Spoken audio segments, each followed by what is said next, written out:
Hello అందరికీ, ఈరోజు అయితే మా ఇంట్లో దొండకాయ ఫ్రై చేస్తున్నామండి. దానికోసం అయితే ఫస్ట్ కళాయి తీసుకొని ఆయిల్ వేసేసుకొని ఆయిల్ మరిగాక కొద్దిగా జీలకర్ర అలాగే కొంచెం పోపులు వేసేసి కొంచెం కలుపుకోవాలి.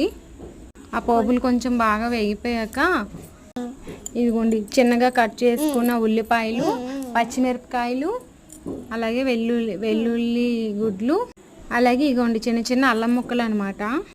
అయితే అల్లం ముక్కలు, వెల్లుల్లిపాయలు ఇవన్నీ కరివేపాకు ఇవన్నీ కూడా వేసేసుకొని ఫ్రై చేసుకోవాలి. దొండకాయలు చూసారా, నేను ఎప్పుడు కూడా రౌండ్గా లేకపోతే తిన్నగా కట్ చేస్తాను అనమాట. కానీ ఈరోజు ఎందుకో చిన్న చిన్నవి ఇలా చిన్న చిన్న ముక్కలు కట్ చేయాలనిపించింది.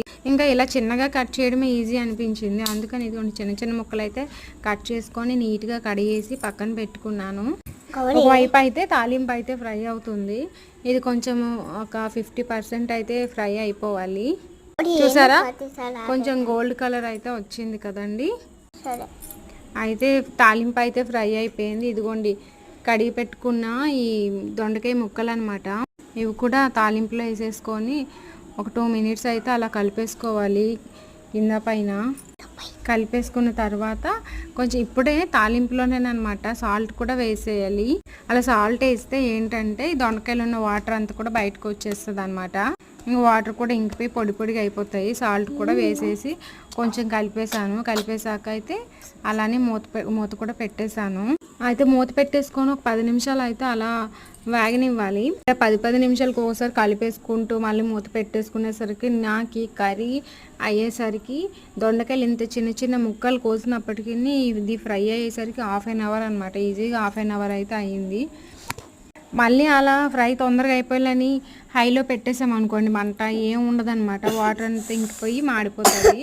అందుకని కొంచెం లేట్ అయినా సరే కొంచెం ఓపికతో లేట్ అయినా సరే సిమ్లో పెట్టేసుకొని ఒక 10 నిమిషాలకు ఒకసారి ఇలా కలిపేసుకోవాలన్నమాట. అయితే ఇంకోసారి మూత తీసాక కొంచెం పసుపు అలాగే ఆల్రెడీ పచ్చిమిరపకాయ అయితే ఇంకోసారి మూత తీసాక కొంచెం పసుపు అలాగే ఆల్రెడీ కొంచెం పచ్చిమిరపకాయలు ఎక్కువ వేసాను కాబట్టి లైట్గా కారం వేసారనమాట.